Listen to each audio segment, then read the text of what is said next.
një ndër segmentet me lëvizshmëri të lartë në qytetin e Shkodrës, i cili shërben edhe si rrugë lidhëse ndërmjet dy lagjeve qendrore Parruc e Perash, rruga Baja Vogël është në gjendje jo të mirë infrastrukturore, por gjatë këtij segmenti ndeshesh me gropa dhe asfalt të dëmtuar.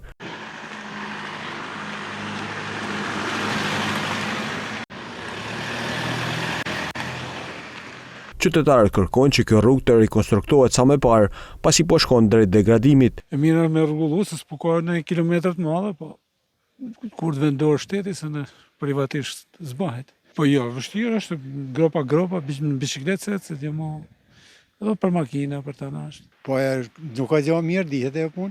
Përmirësimi është i mirë për gjithçka. Por të jetë e mujtën të shtëdina. Nuk janë vetëm këtu. Janë edhe në për lagje tjera. Mirë është me i paru. Vështirëson vigjën? Patjetër. Sidomos me biçikleta ne po.